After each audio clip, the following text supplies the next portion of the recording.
Salut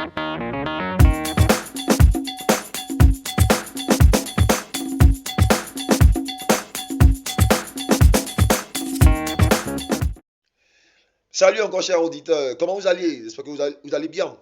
Voilà, je viens une fois de plus vous parler de ce qu'on appelle la pédagogie, l'enseignement. Au fait, ça fait bon nombre d'années que je suis dans ce qu'on appelle l'enseignement, dans la pédagogie, donner le savoir, divulguer le savoir, mais j'ai compris quelque chose. J'ai compris quelque chose.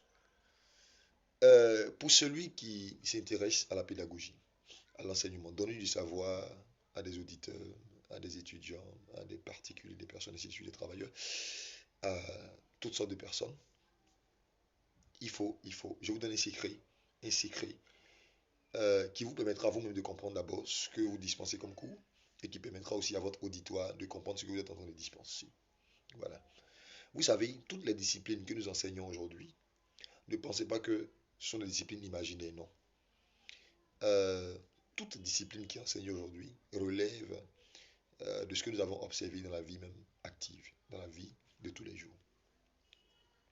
C'est la raison pour laquelle quand vous enseignez, quand vous donnez du savoir à quelqu'un, il faut prendre la peine, généralement, de faire beaucoup de similitudes, de comparaisons entre ce que vous donnez, je dirais, à travers le cours et ce qu'on retrouve dans la vie active. C'est ce qu'on appelle généralement la pratique.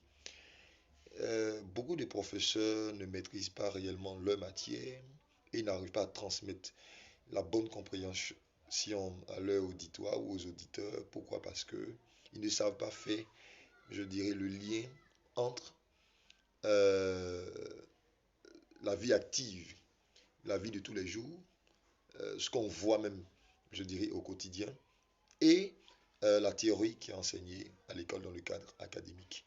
Il faut pouvoir faire le lien entre ce qu'on retrouve dans la pratique, ce qu'on retrouve dans la vie active et ce que nous vivons, je dirais, ce que nous enseignons à l'école. Je vous donne un exemple rapidement. Moi, je suis un financier et j'enseigne ce qu'on appelle le bilan fonctionnel. Regardez un peu, vous allez comprendre. Le bilan fonctionnel. Euh, le bilan fonctionnel, déjà, il faut comprendre que c'est un bilan comptable retraité. C'est un bilan comptable, je pense que les financiers, les comptables le savent. C'est un bilan comptable retraité, mais qui met en évidence les fonctions de l'entreprise, juste pour voir comment l'entreprise fonctionne dans la couverture de ses besoins. Voilà. Pourquoi? Parce qu'une entreprise a de multiples besoins qui sont censés être couverts par des ressources. Voilà. Et donc, dans le fonctionnement de l'entreprise, comment les ressources sont utilisées pour couvrir les besoins. Voilà, les besoins, les multiples besoins. Et donc, on met l'accent sur le fonctionnement de l'entreprise. Mais tout ça, c'est fait par rapport à quoi? C'est fait parce qu'on veut atteindre un objectif qui est d'apprécier l'équilibre financier, voilà, ou encore la stabilité financière de l'entreprise. C'est vraiment important. Mais je vous explique pourquoi on dit bilan fonctionnel. Et vous allez comprendre que les mots n'ont pas été utilisés en V. Quand on parle de fonction, une fonction joue un rôle bien précis. Et vous savez que si une fonction ne joue pas son rôle, ça va créer forcément un déséquilibre. Je vous donne rapidement un truc. Actuellement, les musulmans sont en carême. Et même les chrétiens sont aussi dans un moment de jeûne. Regardez, le fait de priver son corps de nourriture, est-ce que vous savez que quelque part, vous créez un déséquilibre? Je ne dis pas que priver son corps de nourriture, c'est mauvais. Non, c'est pas ce que je suis en train de dire.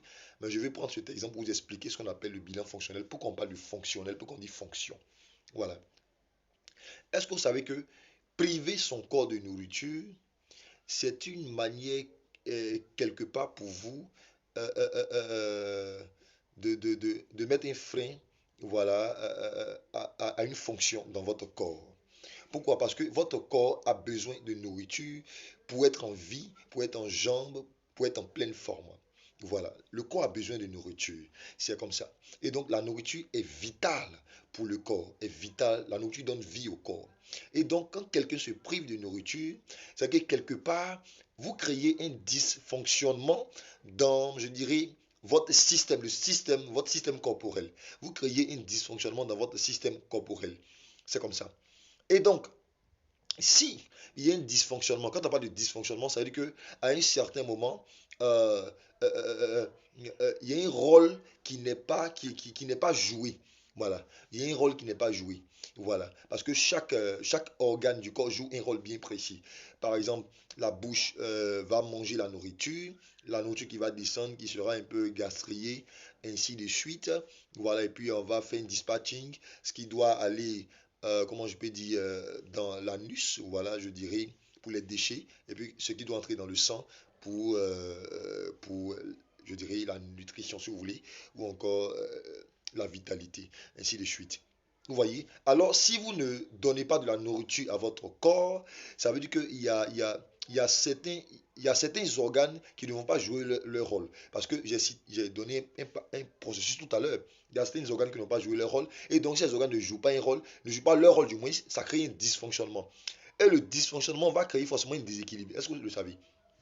Parce que si vous n'avez pas mangé, si vous êtes privé de nourriture, vous allez voir qu'à un certain moment, vous allez vous sentir faible. Vous aurez du mal même à vous déplacer, à faire des mouvements. Vous aurez du mal à réfléchir et beaucoup d'autres choses. Ça peut même entraîner des maladies, un mal de tête et beaucoup d'autres choses. Mais tout ça a été créé à cause de quoi? Quelle est la cause? La cause, c'est parce que quelque part, un organe n'a pas joué son rôle. C'est parce que quelque part, certains organes n'ont pas joué leur rôle. Et donc, ça a créé un dysfonctionnement. Le dysfonctionnement, c'est le fait de ne pas jouer son rôle. Ou c'est le fait de mal jouer son rôle. Le dysfonctionnement, c'est le fait de ne pas jouer son rôle qui a été assigné. Ou c'est le fait même de mal jouer son rôle. Et donc, quand ça se fait comme ça crée un dysfonctionnement, ça crée un déséquilibre. Le corps est déséquilibré, le système corporel est déséquilibré. Et un tel déséquilibre qui va perdurer dans le temps va forcément créer le pire. Voilà, la mort du corps ou encore la disparition du corps. C'est la raison pour laquelle les financiers ont travaillé et ont réfléchi pour dire bilan fonctionnel. Bilan fonctionnel, pourquoi? Parce que pour parler, pour apprécier le déséquilibre financier de l'entreprise, il faut mettre l'accent sur les fonctions. Pour voir comment, voilà, l'entreprise, je dirais, fonctionne. Pour voir comment l'entreprise fonctionne, comment les ressources sont utilisées pour couvrir les besoins. Est-ce que l'entreprise dispose suffisamment de ressources pour couvrir ses besoins? Ou est-ce que l'entreprise dispose des ressources, mais les ressources sont mal allouées, affectées aux besoins? Parce que vous devez savoir que chaque ressource, voilà, est liée à un besoin bien précis. Chaque ressource est censée être affectée à un besoin bien précis. Alors si la ressource n'est pas affectée aux besoins, je dirais, qui doit être vraiment couvert par cette ressource, alors ça crée un dysfonctionnement, ça crée un déséquilibre financier. Donc quand on dit bilan fonctionnel, c'est parce que dans la vie active, on a essayé de regarder pour voir, on a compris que lorsqu'une fonction ne joue pas son rôle, ça crée un dysfonctionnement, ça crée un déséquilibre. C'est la raison pour laquelle on a dit bilan fonctionnel. Pourquoi? Parce qu'on veut apprécier l'équilibre financier. Et donc, pour apprécier l'équilibre financier d'une entreprise, il faut se référer aux fonctions, aux rôles. Est-ce que vous voyez un peu? Quels sont les rôles? Est-ce que les rôles qui ont été assignés sont joués? Est-ce que chaque fonction joue son rôle? Est-ce que chaque fonction joue le rôle qui a été assigné? Tout, c'est la raison pour laquelle nous creusons, nous entrons, je dirais, dans cette structure, dans cette entreprise, pour voir si réellement les fonctions jouent leur rôle. Est-ce que vous comprenez un peu? Voilà, par exemple, il y a une fonction qu'on appelle la fonction financement, la fonction investissement, la fonction exploitation. Tout ça, on voit ça dans le bilan fonctionnel. Mais ce sont des fonctions. Ce sont des fonctions. La fonction financement, on peut retrouver par exemple les capitaux propres, les dettes financières. Est-ce que les capitaux propres sont vraiment utilisés pour couvrir les besoins qui doivent être couverts par les capitaux propres? Ça, c'est une question. Est-ce que les dettes financières sont utilisées pour couvrir les besoins qui doivent être couverts par les dettes financières? Est-ce que le passif circulant est utilisé pour couvrir, je dirais, les besoins qui doivent être vraiment couverts par le passif circulant? Si cela n'est pas fait, alors il y a un dysfonctionnement, il y a un déséquilibre financier, il y a un désordre, il y a une instabilité financière. Et c'est la raison pour laquelle les gens ont utilisé ce qu'on appelle fonction, bilan fonctionnel. Oui, donc je vous donne cet exemple pour que vous puissiez comprendre. Pour dire que si vous voulez expliquer un cours, il faut se référer à la vie active. Il faut donner des paraboles, il faut donner des exemples que l'auditeur même, je dirais, vit chaque jour. Il faut donner des exemples qui gravitent autour de son environnement, qui gravitent autour de sa vie quotidienne, qui gravitent autour de son quotidien. Sinon, il ne va pas comprendre vraiment votre cours. Pourquoi? Parce que votre cours est nouveau pour lui. Votre cours est nouveau pour lui. Votre cours est nouveau pour lui. C'est un nouveau langage qu'il ne comprend pas. Donc, il faut aller terre à terre avec lui pour qu'il comprenne. Les auditeurs ne comprendront pas forcément ce que vous êtes en train de dire. Ils ne sont pas de votre domaine. C'est un domaine dans lequel ils entrent maintenant nouvellement. Donc, il faut aller terre à terre. Il faut expliquer les choses terre à terre avec les exemples de la vie courante, les exemples de la vie quotidienne.